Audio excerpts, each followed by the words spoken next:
Bismillahirrahmanirrahim.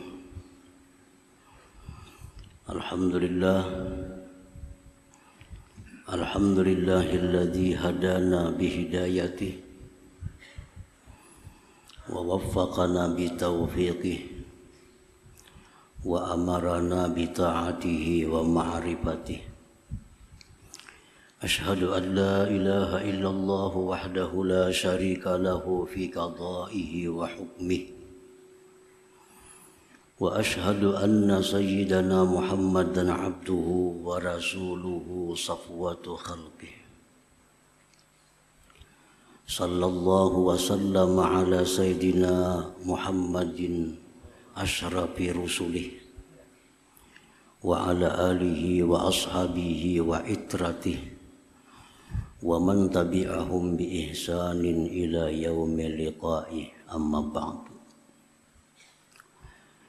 Yang kita hormati, kita muliakan para habaib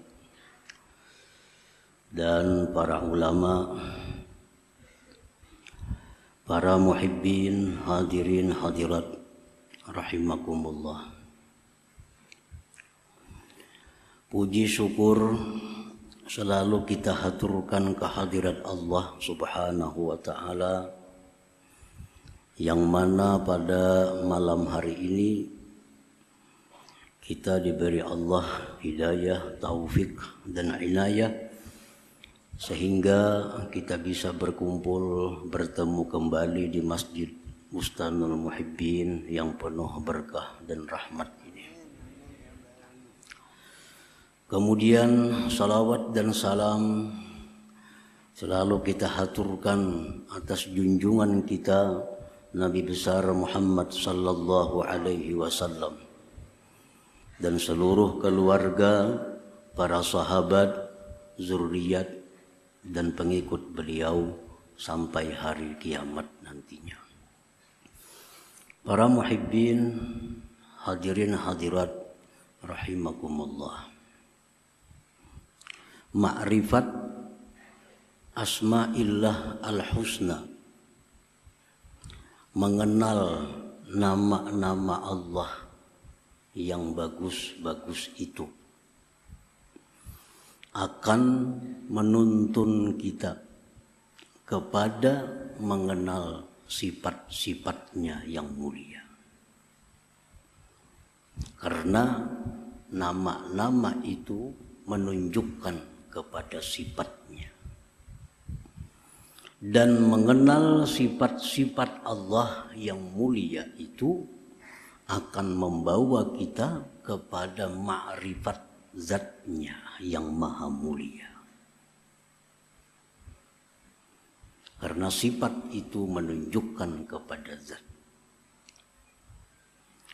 Nah, ma'rifatullah, mengenal Allah di dalam hidup ini merupakan suatu impian. Suatu impian bagi orang-orang yang mempunyai akal yang sihat, akal yang selamat. Allah Subhanahu wa ta'ala berfirman, "Wa ma khalaqtul jinna wal ins illa liya'budun." Artinya tidak aku ciptakan jin dan manusia melainkan liya'budun, liya'rifun, untuk mengenal aku. Nah, jadi manusia yang punya akal baik, manusia yang punya akal sihat, mereka ingin sekali ma'rifatullah, mengenal Allah Subhanahu wa ta'ala. Nah, para muhibbin, hadirin hadirat rahimakumullah. Di dalam hal makrifat kepada Allah ini, manusia ada terbagi tiga. Pertama, kelompok yang disebut dengan la aqla lahum, manusia yang tidak ada akal baginya. Artinya manusia cuma tidak ada akal.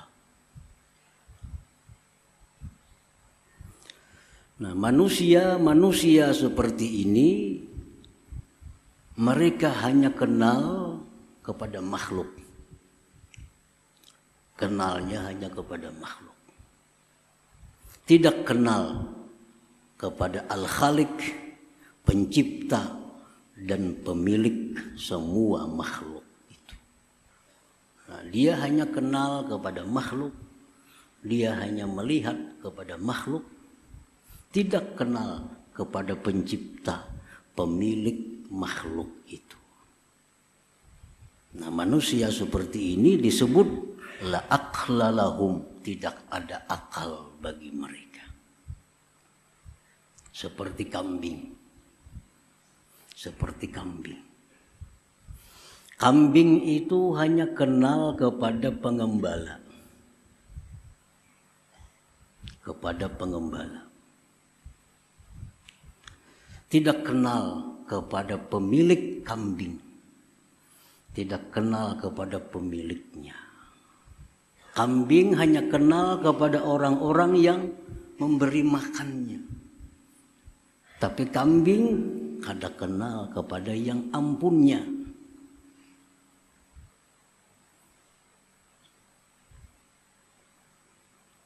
Begitu pengembala datang, kambing senang.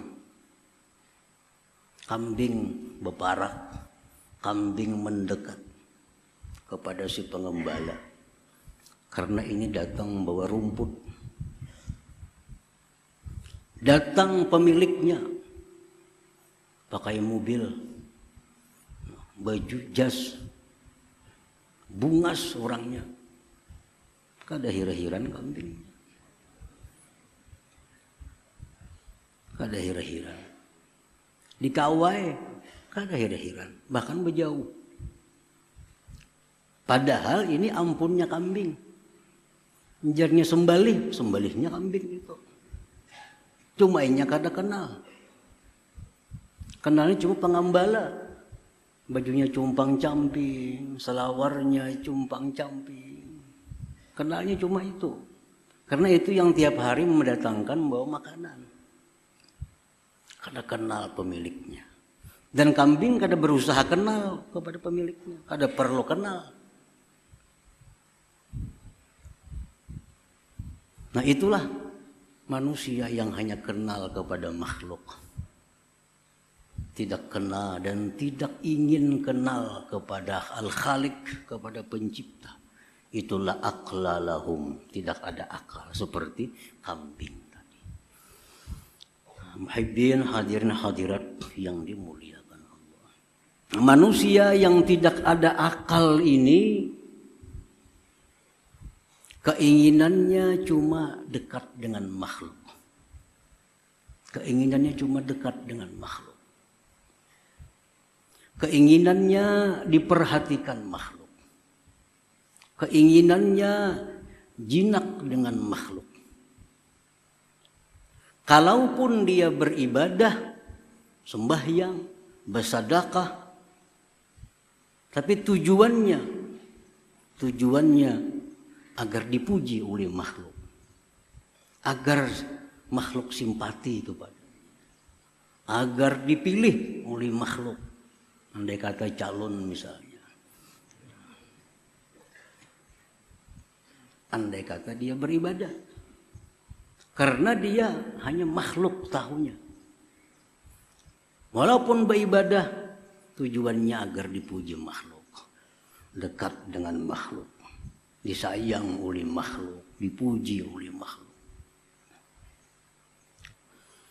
Nah, manusia-manusia seperti ini di akhirat nantinya akan banyak mendapat kesulitan-kesulitan. Di akhirat akan banyak mengalami kesengsaraan karena dia tidak kenal kepada Al-Khaliq, kepada pencipta alam semesta ini. Muhibbin hadirin hadirat yang dimuliakan Allah. Nah, kelompok yang kedua.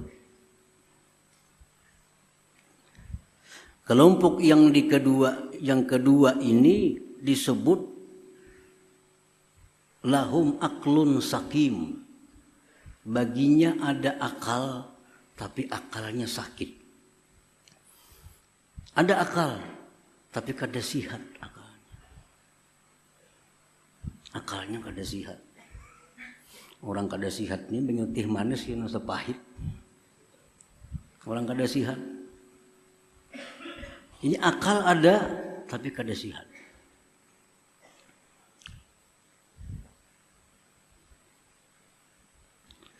Nah, orang-orang yang kelompok ini, dia selalu ingin dapat nikmat Allah. Ingin dapat perlindungan Allah. Ingin mati ke surga. Ingin banyak dapat bidadari. Tapi tidak ada hasrat di dalam hatinya untuk mengenal Allah Subhanahu wa ta'ala. Kada ada tujuan, kada ada minat dalam hati untuk mengenal Allah. Yang penting dapat nikmat, dapat kebahagiaan, dapat kesenangan dari Allah, dipelihara Allah daripada bala bencana, rezeki diluaskan Allah, perkara siapa Allah kada perlu tahu. Kada perlu tahu. Nah, ini orang berakal, cuma akalnya sakit.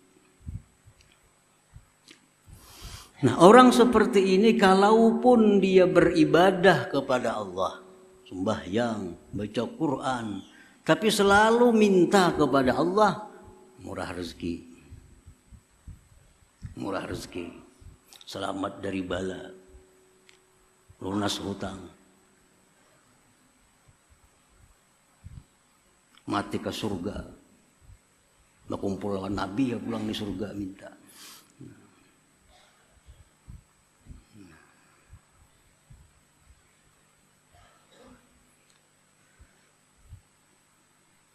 Nah, hadirin hadirat yang dimuliakan Allah. Nah, kelompok yang kedua ini, andai kata dia mati masuk surga,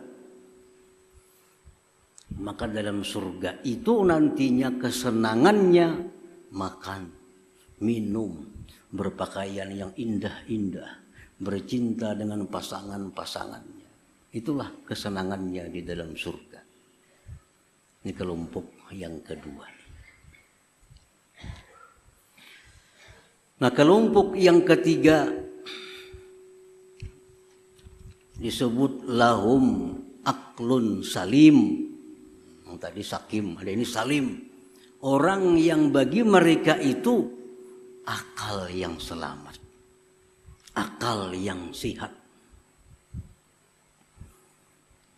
Nah, siapa kelompok manusia yang berakal sehat itu? Itulah kelompok orang-orang yang ingin kenal dengan Allah Subhanahu wa ta'ala, yang ingin dekat dengan Allah, yang ingin jinak dengan Allah. Mereka ingin apabila mendapat suatu nikmat, bukan hanya melihat pengantar nikmat, tetapi ingat kepada yang memberi dan pengirim nikmat itu, Allah Subhanahu wa ta'ala. Nah, inilah orang yang punya akal sehat.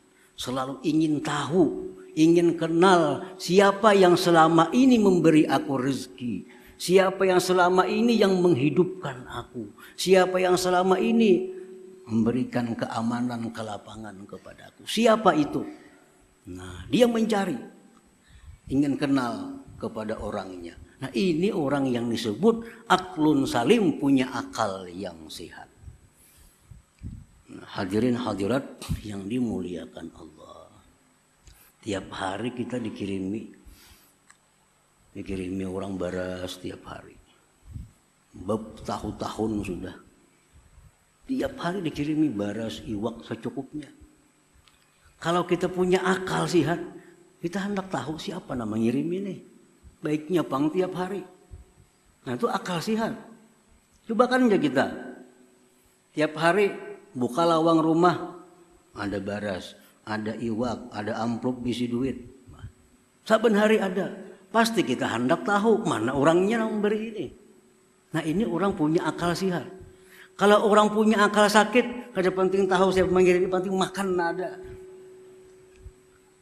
Entah ini kiriman orang itu, orang mana kada perlu tahu, penting makan. Itu akal sakit. Nah orang yang punya akal sihat ini kalaupun dia beribadah kepada Allah, yang dimintanya kepada Allah hanya satu, keridhaan Allah Subhanahu wa taala. Ibtigha'a mardatillah. Minta keridhaan Allah. Kada minta surga. Kada minta kesenangan dunia, tapi yang dia minta adalah mardatik ya Rabb, keridhaan Engkau ya Allah. Hadirin hadirat yang dimuliakan Allah. Nah, kita berkumpul di sini membaca, membahas tentang Asmaul Husna. Tujuan kita adalah kita ingin masuk dalam kelompok yang ketiga ini. Supaya akal kita ini sehat. Nah, jadi kita pengajian ini tujuan kita satu. Kita hendak kenal, hendak tahu siapa, bagaimana yang selama ini sangat baik kepada kita. Sangat sayang kepada kita. Setiap hari kita dapat nikmat pemberiannya itu. Nah, melalui Asmaul Husna itu akan menuntun kita untuk mengenal Allah Subhanahu wa taala. Nah, hadirin hadirat yang dimuliakan Allah. Rasulullah sallallahu alaihi wasallam bersabda, "Innalillahi tis'atan wa tis'ina isman mi'atan illa wahida man ahsaha dakhalal jannah." Akhrajahul Bukhari wa Muslim. Bahwa Allah mempunyai 99 nama, 100 kurang 1. Siapa yang ahsaha, siapa yang memeliharanya, maka dia akan masuk surga. Pengertian memelihara sudah dijelaskan, artinya menghafal, memahami, dan mengimani. Satu persatu Asmaul Husna kita hafal, kita paham, kita beriman. Bila mampu demikian, Rasulullah menjamin dakhalal jannah, masuk surga. Al-ula min asma'illah al-husna, yang pertama daripada Asmaul Husna itu Allah. Itu yang pertama. Allah.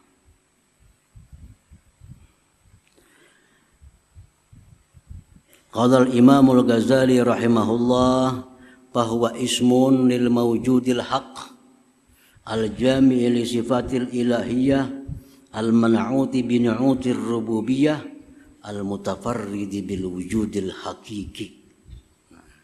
Itu Allah. Artinya Allah itu adalah nama. Nama. Bagi yang ada, yang sebenarnya.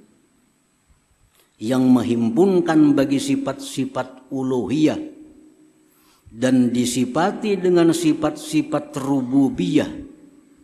Yang bersendiri dengan ada yang sebenarnya. Nah, itulah Allah. Nah, maksudnya hanya Allah, zat yang wajib ada. Selain Allah tidak wajib ada. Wajib ini lain wajib nang bapahala itu. Wajib ini wajib pada akal. Artinya kada terupa pada akal kita, Allah itu tidak ada. Nah, Allah itu adalah zat yang wajib ada. Wajib ada. Hanya Allah yang bersendiri dengan ada yang sebenarnya. Hanya Allah yang bersendiri dengan ada yang sebenarnya. Adanya selain Allah hanya diadakan oleh Allah Subhanahu wa ta'ala. Adanya bumi, langit diadakan oleh Allah. Adanya matahari diadakan oleh Allah. Yang ada sebenarnya itu Allah. Yang lain dari Allah diadakan. Diadakan. Kita bisa berpandir diada-adakan jar. Biasa itu berpandir itu. Diada-adakan jar. Berarti apa? Berarti kadada. Ini diada-ada benar aja. Diada-ada berarti kadada. Nah, selain Allah itu diada-ada, diadakan oleh Allah. Yang ada sebenarnya itu hanya Allah Subhanahu wa ta'ala. Allah kada diada-ada. Allah ada dengan zatnya. Selain Allah diada-ada. Diada-adakan. Dicipta oleh Allah Subhanahu wa ta'ala. Kalau yang bujur-bujur ada itu hanya Allah.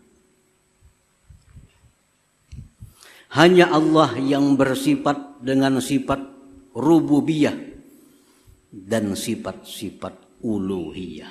Hanya Allah. Lain dari Allah kadada yang bersifat rububiyah, kadada yang bersifat uluhiyah. Nah, muhibbin hadirin hadirat yang dimuliakan Allah. Sifat rububiyah.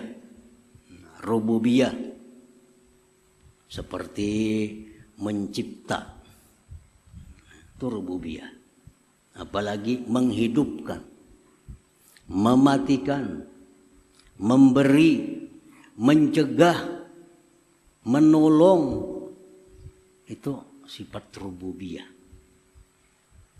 Kalau sifat uluhiyah itu artinya dia yang berhak disembah, dia yang berhak dipuji, dipuja, dia yang berhak ditaati, dia yang berhak diharapkan, dia yang berhak ditakuti, dan seterusnya. Itu namanya uluhiyah. Nah, bila kita berdoa kepada Allah dengan kalimat Ya Rabbi, berarti kita menyeru Allah dengan sifat rububiyah. Ya Rabbi, artinya apa? Hai Tuhan yang mencipta, memberi, menolak, menghidupkan, mematikan, dan seterusnya.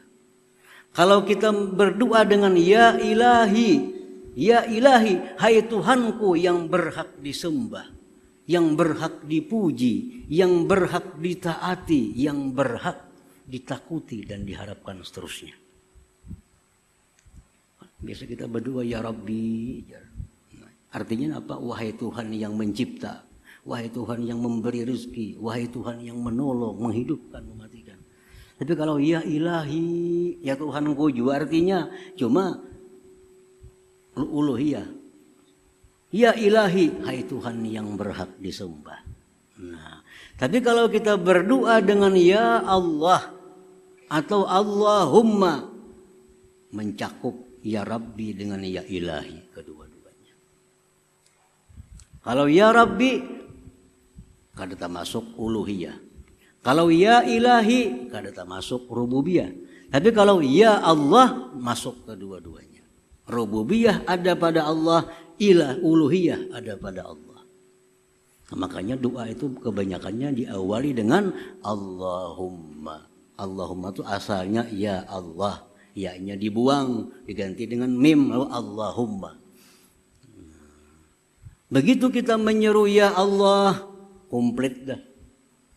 Wahai Allah, wahai Tuhan yang punya sifat rububiyah dan punya sifat uluhiyah. Nah, hadirin hadirat yang dimuliakan Allah. Qala al-Imam al-Ghazali rahimahullah, i'lam anna hadzal isma a'zamu asma'illah azza wa jalla at-tis'ati wa tis'in. Ketahuilah bahwa ini nama Allah paling agung Asmaul Husna. Paling agung Asmaul Husna itu adalah Allah. Karena Allah itu menunjukkan kepada zat. Menunjukkan kepada zat. Kalau Rahman menunjukkan kepada sifat kasih sayang. Alim menunjukkan kepada sifat ilmu. Sami' menunjukkan kepada sifat mendengar. Tapi kalau ya Allah, nah itu menunjukkan kepada zatnya. Allah bisa kita panggil, bisa kita berdoa dengan ya Allah, ya Sami', ya Basir, bisa. Boleh. Dalam Al-Quran disuruh kita berdoa dengan Asmaul Husna. Tapi yang paling utama Allah. Kayak orang manusia, namanya adalah umpamanya Sukran. Nah, Sukran itu nama yang menunjukkan kepada zat. Nah, si Sukran ini orangnya alim. Di Kiau Tuan Guru. Di Kiau Tuan Guru. Sukran ini harat jo betukangan. Di Kiau tukang. Sukran ini harat jo melukis. Di Kiau pelukis. Nah, kita bisa memanggil Sukran. Oh Sukran. Manggil zatnya berarti. Kalau Tuan Guru, manggil sifatnya. Pelukis, manggil sifatnya. Nah, demikian Allah. Kalau kita panggil ya Allah, berarti kita menyeru zatnya. Makanya Allah pasti berdahulu, ya Allah, ya Sami', nah, ya Mujib. Pasti Allah berdahulu. Zatnya dulu, hanya ada sifat-sifatnya itu.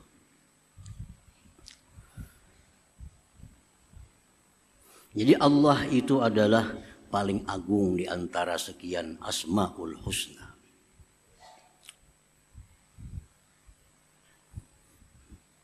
Jadi sudah kita hafal Allah. Sudah kita paham bahwa Allah itu adalah nama bagi zat yang wajib ada, yang bersifat dengan rububiyah dan uluhiyah. Itulah Allah. Paham sudah kita, Allah itu sekalinya itu zat yang wajib ada, yang bersifat dengan rububiyah dan uluhiyah. Nah, apabila kita sudah paham bahwa hanya Allah yang ada sebenarnya, bersifat rububiyah, uluhiyah, paham, beriman. Nah, kita beriman bahwa Allah itu demikian. Nah, kalau kita beriman Allah itu demikian, apa kelakuan ipik yang ditimbulkan oleh iman kita itu? Kita percaya api itu panas. Buah percaya menghindar kita dari api. Akibat kita percaya api itu panas, lalu kita menghindar. Nasi nyaman, kita percaya, kalau kita mendekat kepada nasi. Itu buah kita percaya. Nah, kalau kita percaya bahwa Allah tadi seperti itu, zat yang wajib ada, yang lain diada-adakan, punya sifat rububiyah, uluhiyah. Nah, kita percaya keimanan kita itu membuahkan 4 akhlak kita. 4 kelakuan kita. Yang pertama, la yara illallah. Dia tidak melihat kecuali hanya kepada Allah. Karena yakin, beriman. Yang lain tuh kadada, diada-akan aja. Yang ada sebenarnya hanya Allah. Lalu inya kada melihat selain daripada Allah. Nah, artinya kada melihat selain Allah itu, artinya kada melihat selain Allah itu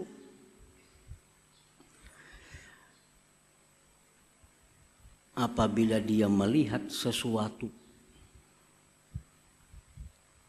dia ingat kepada Allah sebagai zat yang mencipta dan mengadakannya. Nah, itu artinya. Dia tidak melihat selain Allah. Artinya kalau dia melihat sesuatu dia ingat bahwa sesuatu itu diadakan oleh Allah Subhanahu wa taala. Melihat apakah? Dalam hatinya diadakan oleh Allah. Melihat burung diadakan oleh Allah. Melihat gunung diadakan. Apapun yang dilihatnya, hatinya berkata diadakan oleh Allah. Karena dia sudah beriman bahwa Allah zat yang wajib ada, yang lain diadakan.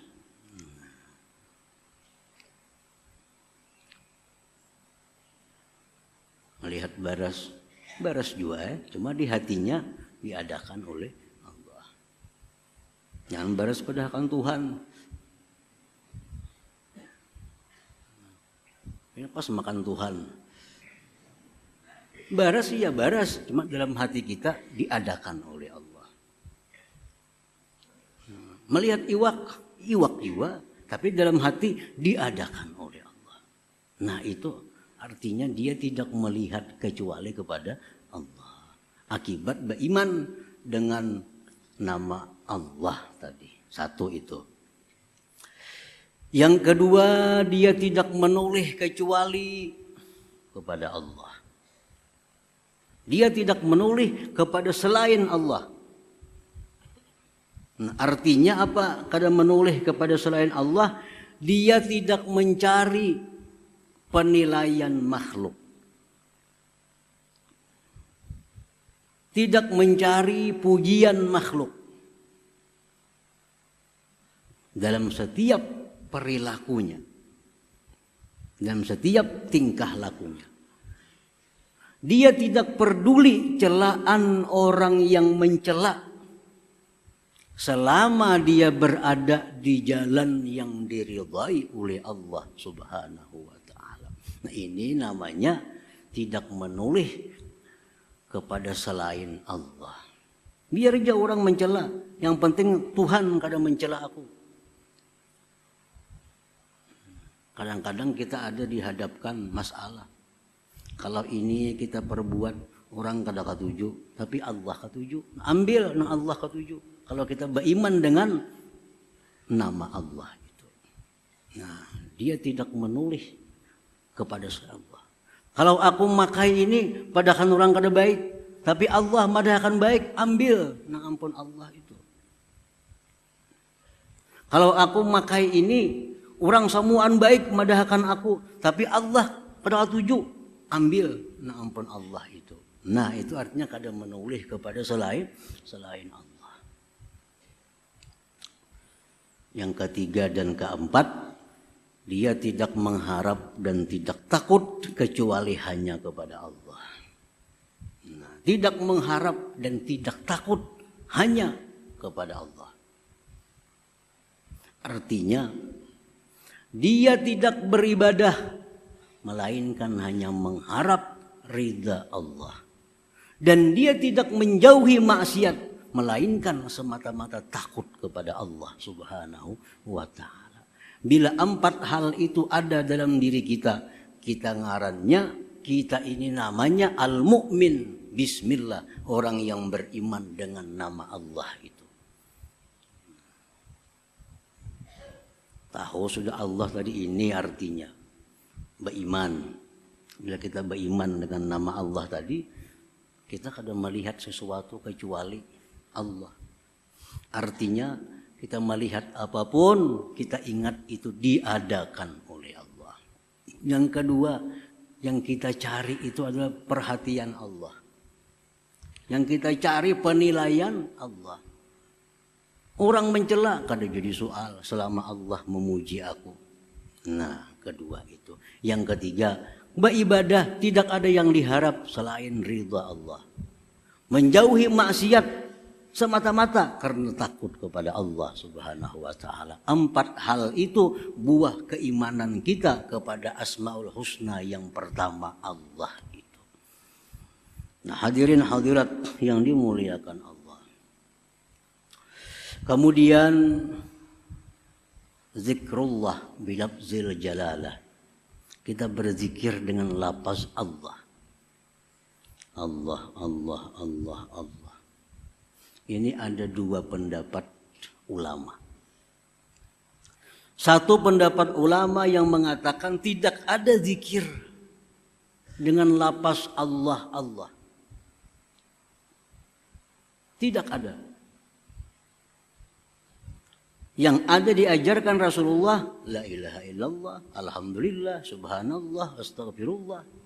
Kalau Allah Allah tidak ada. Bid'ah. Ini kelompoknya Ibnu Taimiyah dan seumpamanya. Kada jadi masalah. Ini ulama-ulama juga. Kan ulama ini pewaris Nabi. Ulama pewaris Nabi. Ngaran pewaris ini kada sama dapat.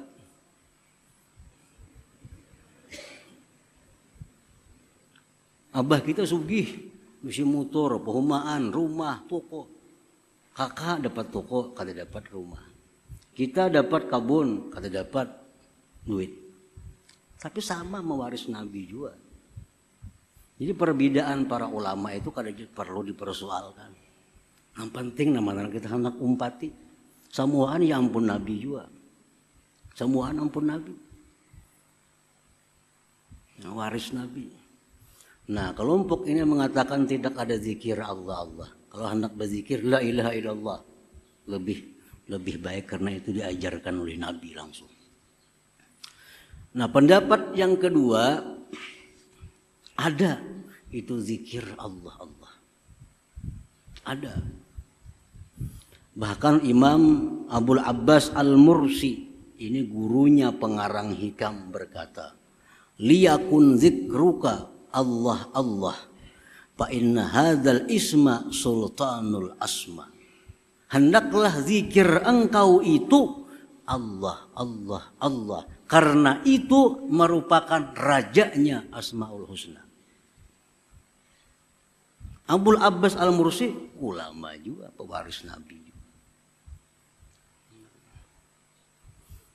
Kalau 4 ulama yang pertama kada perlu berzikir Allah Allah. Kalau 4 kelompok ulama yang ini ya, boleh kita berzikir dengan Allah Allah itu. Nah, berapa mestinya zikir Allah Allah ini? Sehari kada ditentukan, makin banyak makin bagus.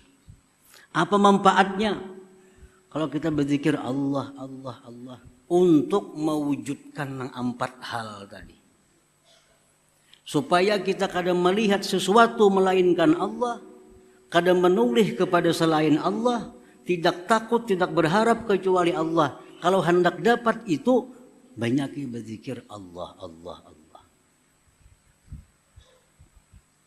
Ya sekada-kadanya 2000 ke sehari. 1000 itu 10 menit saja. Kada sampai 9 ruku. Coba aja. Allah Allah Allah Allah Allah. Sampai ke hati-hati tapi nyala Allah. 10 menit kada sampai tuntung. Nah siang 1000, malam 1000. Amalakan ya. Sedikit demi sedikit kita akan bisa melihat apa? Oh diadakan Allah. Melihat apa? Oh diciptakan Allah. Itu faedahnya orang yang mengamalkan zikir lafzul jalalah itu. Ulun dulu waktu mengaji dengan Habib Abu Bakar Al-Habsyi, Abu Bakar bin Salim Dahlia, hanya mengaji lawan sidin, belum lagi tidak jari apa-apa oleh sidin. Kami jadi amalkan Allah Allah 10.000 sehari. 10.000 sehari. Kan terlalu lawas juga 10.000. Untuk di warung 2-3 jam ada kerasaan kita. Di muka TV kada kerasaan. Cuma kalau 10.000 sehari, 2.000 aja sehari. Siang 1.000, malam 1.000. Allah Allah sampai ke hati-hati tapinya. Allah Allah Allah. Setengah bulan amalkan. Karena setengah akan datang, kita sudah merasa melihat apa ingat Allah, melihat apa ingat Allah. Malam 1.000, siang 1.000. Amalan lain tarusakan aja, jangan diambil. Yang biasa baca la ilaha illallah 1.000 tarusakan, yang salawat biasa tarusakan. Ini tambahan. supaya kita dapat buah iman 4 perkara tadi.